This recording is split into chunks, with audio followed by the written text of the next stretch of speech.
Nama saya Niputu Indah Kartini. Saya jurusan Administrasi Rumah Sakit dari Universitas Bali Internasional. Nah, pada kesempatan hari ini saya akan menjelaskan terkait Total Quality Management atau TQM. Nah, langsung saja untuk mempersingkat waktu, di sini ada penjaminan mutu pelayanan kesehatan. Nah, jaminan mutu pelayanan kesehatan adalah suatu proses atau upaya yang dilaksanakan secara berkesinambungan, sistematis, objektif dalam menetapkan masalah dan penyebab masalah mutu pelayanan kesehatan yang diselenggarakan berdasarkan standar yang telah ditetapkan serta menentukan dan melaksanakan cara pemecahan masalah mutu sesuai kemampuan yang ada dan penilaian hasil yang dicapai untuk menyusun tindak lanjut agar lebih meningkatkan mutu pelayanan kesehatan. Nah, selanjutnya di sini ada kegiatan jaminan mutu dalam pelayanan kesehatan. Di sini ada 7 kegiatan. Yang pertama, mengetahui kebutuhan dan harapan pasien atau masyarakat yang menjadi pelanggan eksternal layanan kesehatan. Yang kedua, menggunakan semua kemampuan dan bakat orang yang terdapat dalam instansi pelayanan kesehatan. Nah, yang ketiga, membuat keputusan berdasarkan fakta atau data, jadi bukan menggunakan perkiraan atau dugaan.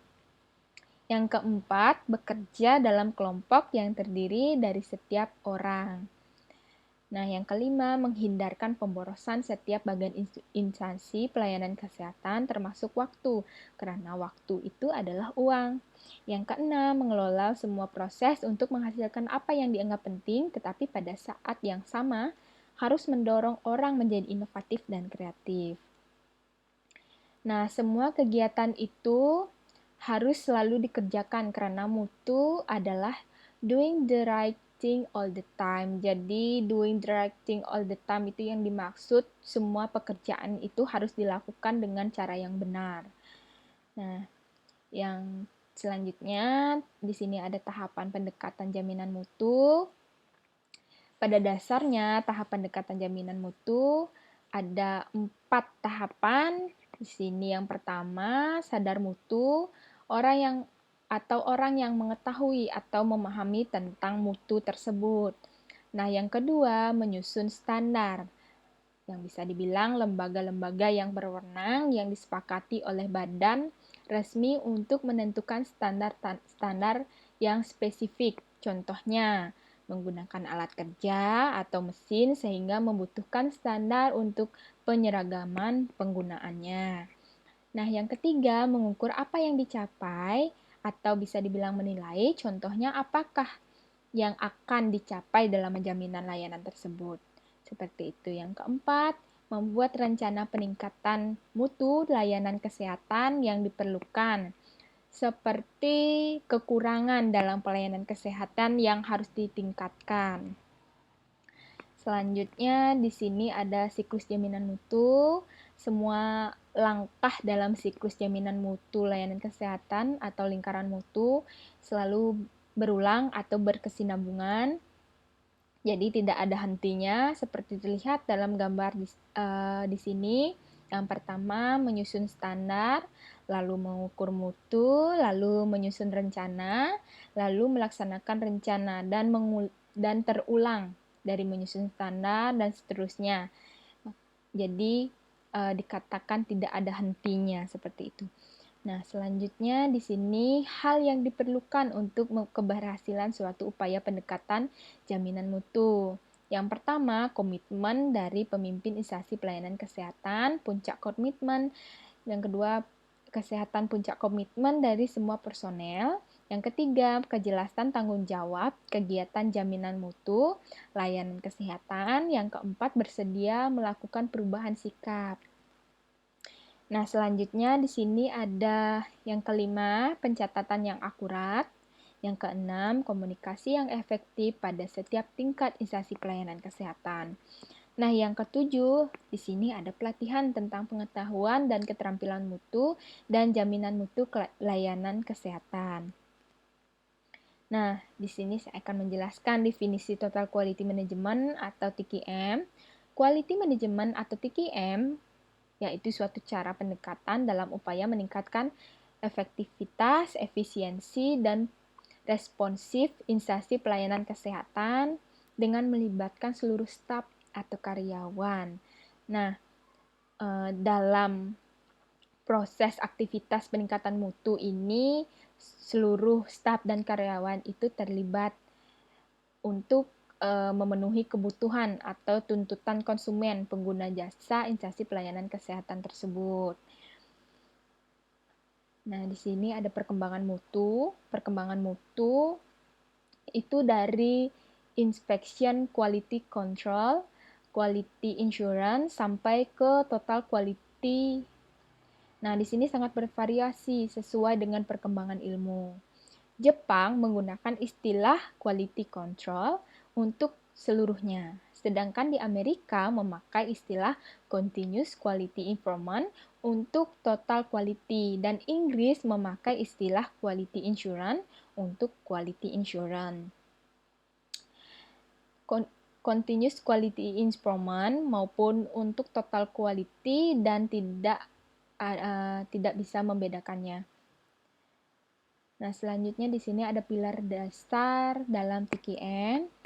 Yang pertama, kepuasan konsumen. Untuk dapat memberikan kepuasan kepada konsumen itu ada langkah awalnya yang harus dilakukan, yaitu mengidentifikasi siapa pelanggan instansi pelayanan kesehatan, apa kebutuhan mereka, apa keinginan mereka. Nah, yang kedua, perbaikan terus-menerus. Konsumen akan selalu mengalami dinamika seiring lingkungan bisnis yang terus memahami perubahan.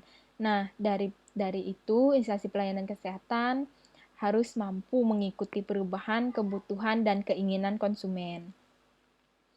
Selanjutnya, harus hormat dan respek terhadap setiap orang.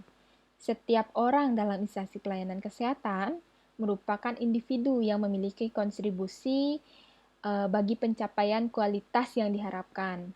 Nah, dari itu, setiap orang dalam instansi pelayanan kesehatan harus diperlakukan dengan baik dan diberi kesempatan untuk berpartisipasi aktif dalam pengambilan keputusan.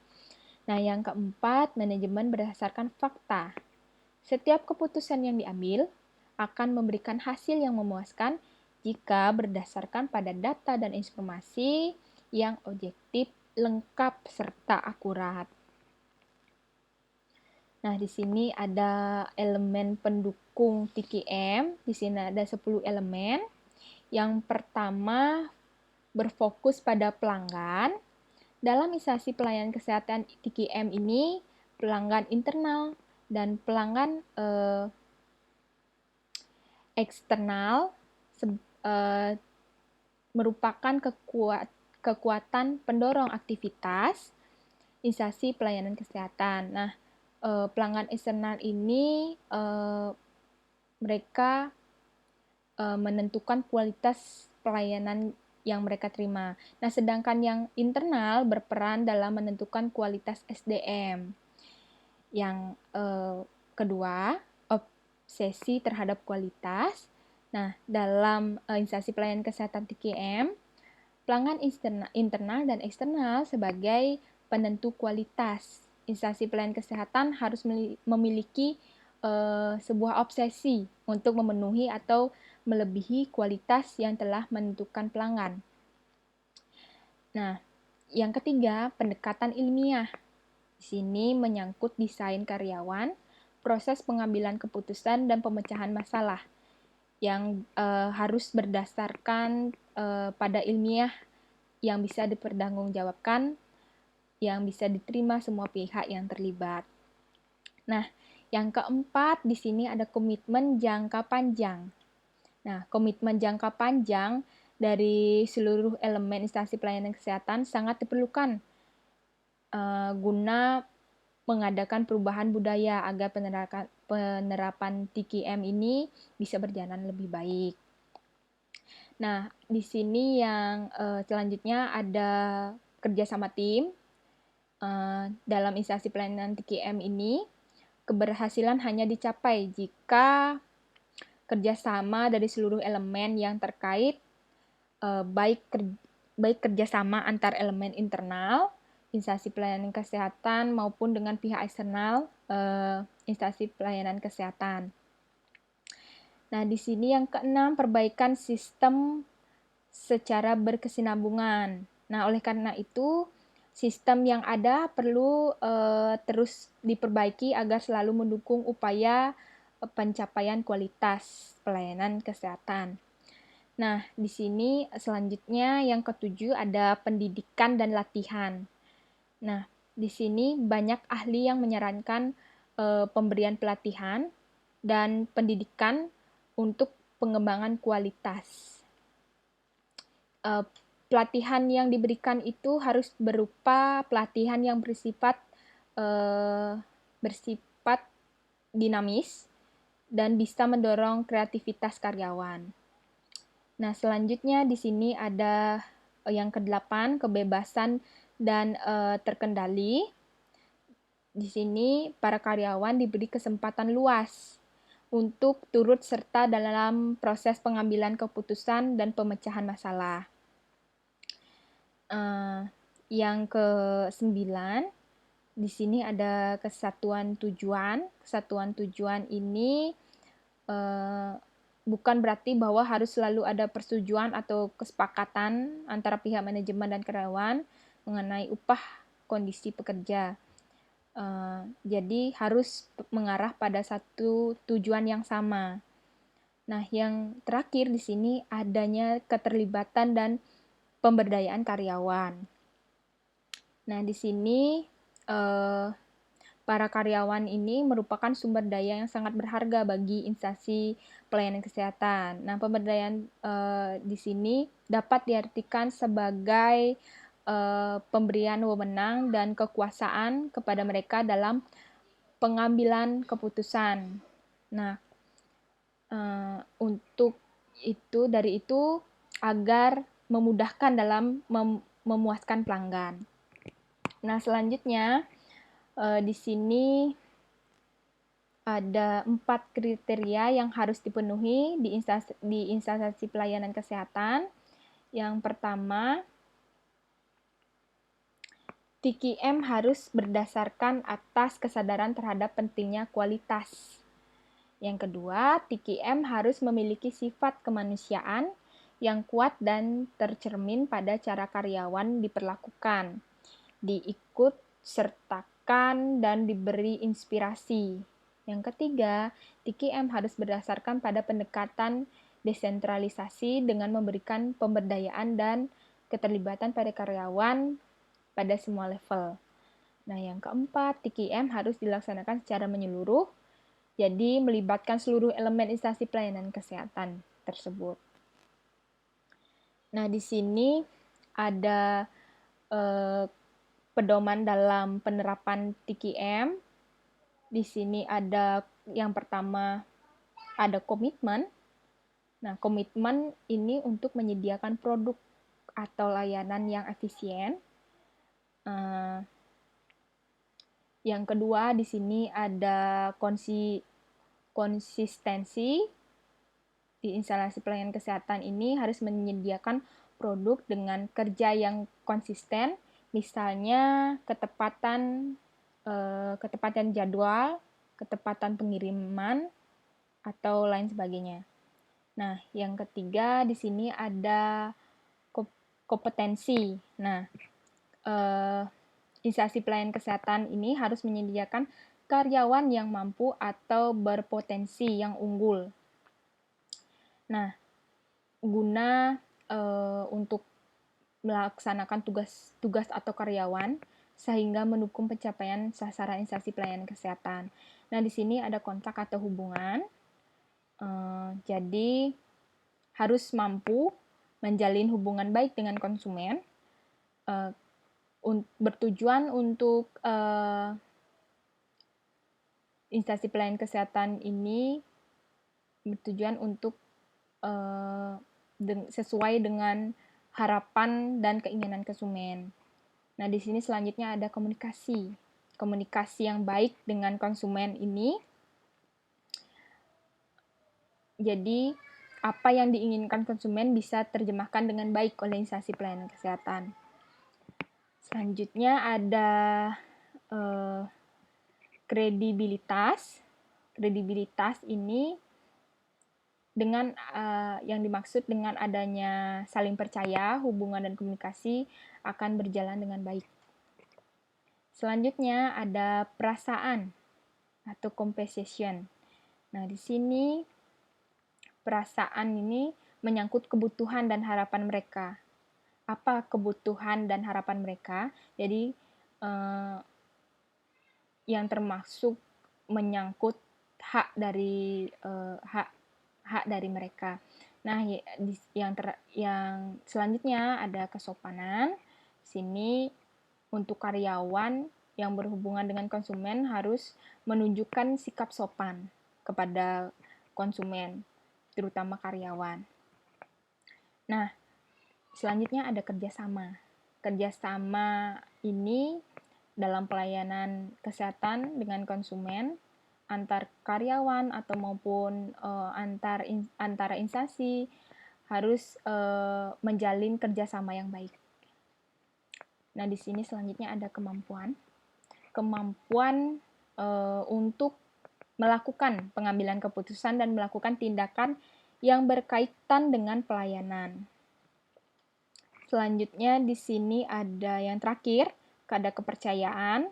Kepercayaan ini yang dimaksud memiliki rasa percaya diri bahwa instansi pelayanan kesehatan itu mampu menyediakan produk atau layanan sesuai dengan kebutuhan konsumen. Nah, rasa percaya diri ini harus tertanam ke semua karyawan atau instansi di pelayanan kesehatan tersebut. Nah, selanjutnya di sini ada alur TKM menurut Heiser dan Render 2005. Nah, di sini alurnya ada yang pertama organisasional, praktis yang dimaksud atau yang dimaksud leadership, mission treatment, effective operating prosedur, staff support, dan training. Lalu quality principles atau customer focus, continuous improvement. Selanjutnya ada employee fulfillment. Selanjutnya yang terakhir ada customer satisfaction. Seperti itu.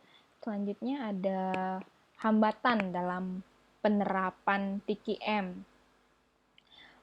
Di sini ada 9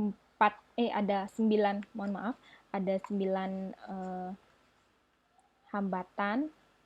Yang pertama ini membentuk tim yang keliru. Yang kedua, tujuan pembentukan yang tidak jelas. Ini hambatan-hambatan penerapan TKM ya. Yang ketiga, seringnya terjadi penggantian tim. Padahal penggantian timnya tidak pernah. Nah, yang keempat, mengikuti pelatihan TKM. Yang kelima, kurangnya pemahaman tentang TKM. Yang keenam, komunikasi antar anggota tim yang tidak lancar. Yang ketujuh, identifikasi masalah tidak dilakukannya berdasarkan prinsip-prinsip TKM. Yang kedelapan, di sini ada prinsip-prinsip TKM tidak dilaksanakan secara menyeluruh pada semua lapisan manajemen. Yang kesembilan, di sini ada pimpinan puncak menghendaki pemecahan masalah secara cepat tanpa proses yang bertele-tele. Nah, di sini ada klarifikasi faktor penyebab kegagalan TKM. Yang pertama di sini ada faktor instansi pelayanan kesehatan. Nah, di sini saya beberapa faktor internal instansi yang saya cantumkan. Di sini ada top manajemen tidak melaksanakan komitmennya. Jadi yang kedua, kurangnya keterlibatan seluruh elemen. Lalu struktur yang tidak sesuai kebutuhan TKM, kurangnya pelatihan dan yang memadai, dan kepemimpinan yang kurang memadai. Nah, yang kedua, ada faktor eksternal instansi pelayanan kesehatan. Di sini ada beberapa yang saya cantumkan. Yang pertama, ketidakmampuan mengontrol kualitas produk pemasok. Yang kedua, manajemen kurang menaruh perhatian terhadap kepentingan konsumen. Jadi, yang terakhir di sini ada lack of guidance. Selanjutnya di sini ada hambatan penerapan dalam TKM. Di sini ada 10 hambatan dalam penerapannya. Ada lack of vision, itu suatu gambaran tentang masa depan, apa yang ingin dicapai pada masa yang akan datang. Nah, yang kedua, lack of customer focus, itu suatu ketidakpahaman terhadap kepuasan konsumen atau kurang memahami tentang konsumen dan perbaikan kualitas yang tidak memberikan nilai. Yang ketiga, lack of management commitment. Di sini semua guru yang berkualitas menyatakan bahwa hambatan terbesar perbaikan kualitas adalah kurangnya komitmen top management. Nah, yang keempat ada training with no purpose. Itu banyak program pelatihan berkaitan dengan TKM yang tidak relevan. Nah, yang kelima ada lack of cost and benefit analysis. Itu tidak mengukur biaya sebagai akibat kualitas yang rendah. Nah, yang keenam, organization struktur. Jadi, struktur, pengukuran, dan sistem penghargaan tidak ada pelatihan yang bisa membantu jika instansi itu memiliki birokrasi yang berlapis-lapis. Nah, seperti peran manajemen yang tidak jelas. Selanjutnya ada TKM creating its own. Seperti itu. Adalah kualitas yang menciptakan kerjaan kualitas. Kualitas itu menjadi proses paralel, tercipta lapisan birokrasi yang baru dengan aturan atau standar pelaporan staf sendiri. Nah, di sini ada reward and recognition. Itu adalah untuk agar TKM itu berhasil. Jadi, instansi itu memberi pengakuan dan penghargaan kepada tim yang memiliki kinerja baik.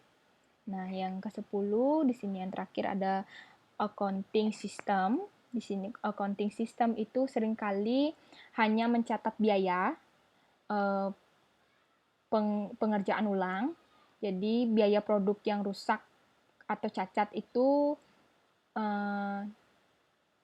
jadi biaya yang maksudnya produk yang rusak atau cacat itu dan biaya lain yang terkait dengan biaya overhead maksud saya. Nah, selanjutnya di sini ada program menjaga mutu perspektif. Itu pengukuran mutu perspektif, yaitu pengukuran terhadap mutu layanan kesehatan yang dilakukan sebelum layanan kesehatan diselenggarakan. Nah, layanan kesehatan ini harus memiliki sumber daya tertentu agar dapat menghasilkan layanan kesehatan yang bermutu. Nah, seperti standarisasi, lisensi, sertifikasi, akreditasi. Nah, seperti itu. Yang pertama di sini ada standarisasi.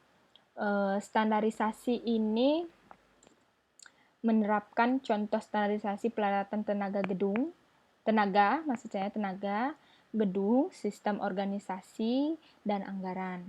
Nah, sedangkan lisensi ini, perizinan atau lisensi merupakan salah satu mekanisme untuk menjamin mutu pelayanan kesehatan. Nah, contohnya ini seperti surat izin praktek bidan atau SIPB, yang memberikan berupa suatu pengakuan bahwa seorang telah memenuhi syarat untuk melakukan praktek sesuai dengan profesinya. Nah, di sini yang ketiga ada sertifikasi. Sertifikasi tersebut adalah langkah selanjutnya dari liens. Nah, setelah mengajukan surat perizinan akan mendapatkan sertifikasi atau pengakuan sebagai bidan. Contohnya seperti adalah contoh sertifikasi. Yang keempat di sini akreditasi, pengakuan bahwa suatu institusi pelayanan kesehatan seperti rumah sakit telah memenuhi beberapa standar layanan kesehatan tertentu. Selanjutnya di sini ada program menjaga mutu konkuren. Nah, pengukuran mutu konkuren ini pengukuran terhadap mutu layanan kesehatan yang dilakukan selama layanan kesehatan berlangsung dan diselenggarakan. Nah, di sini ada 2, pengamatan langsung. Jadi pengamatan langsung ini kejadian hasil pemeriksaan pencatatan retrospektif dari jawaban terhadap wawancara atau kuesioner. Nah, dalam pelaksanaan pengamatan langsung ini ada persyaratan bagi pengamat. Yang pertama harus mengerti terhadap apa yang akan diamati. Nah, lalu harus dapat bersifat objektif. Seperti itu. Selanjutnya ada penentuan sampel. Yang kedua, penentuan sampel ini adalah teknik pengukuran yang memerlukan sampel pengamatan. Nah, di sini menentukan berapa sih besar sampel yang dapat dibaca, khususnya kesehatan, tetapi hal-hal yang perlu diperhatikan dalam penentuan sampel ini, yang pertama itu adalah sampel yang dipilih ini harus bebas, agar bisa sampel sama atau hampir sama dengan populasinya. Yang kedua, sampel harus menghasilkan ukuran yang jumlah yang dapat dikerjakan atau mudah oleh kelompok.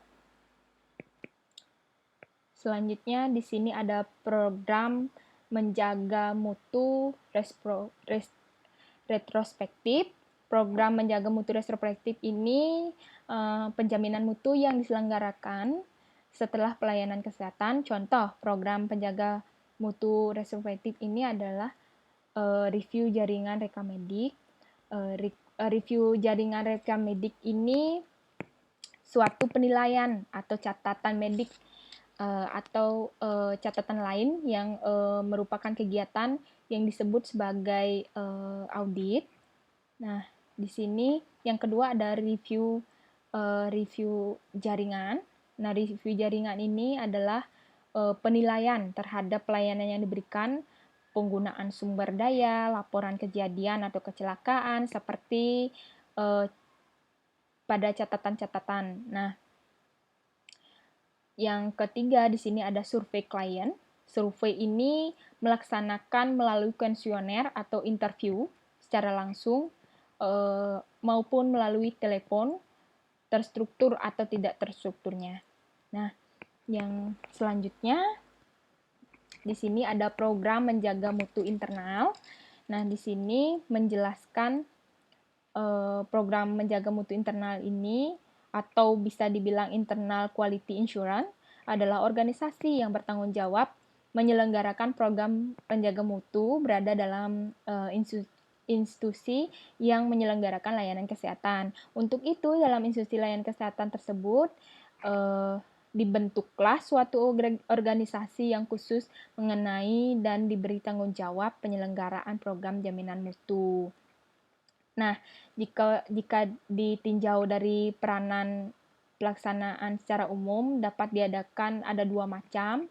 Jadi para pelaksana program penjagaan mutu itu yang terdiri para ahli yang tidak terlibat dalam pendidikan kesehatan, secara khususnya diberikan wewenang dan tanggung jawab. Nah, yang kedua ada para pelaksana program penjaga mutu itu Mereka menyelenggarakan pendidikan kesehatan, jadi semacam gugus kendali mutu sebagai bentuk di dunia industri. Selanjutnya di sini ada program menjaga mutu eksternal. Nah, program menjaga mutu eksternal ini atau External Quality Insurance adalah suatu organisasi yang bertanggung jawab menyelenggarakan program menjaga mutu dibentuk berada di luar organisasi yang diselenggarakan pelayanan kesehatan. Nah, biasanya dibentuk dalam suatu wilayah kerja tertentu dan untuk kepentingan tertentu. Nah, dibentuklah suatu organisasi di luar institusi yang menyelenggarakan layanan kesehatan yang diserahkan tanggung jawab penyelenggaraan program penjaga mutu. Nah, itu saja dari saya penjelasan saya tentang TKM. Jika ada salah kata, saya mohon maaf. Selamat sore.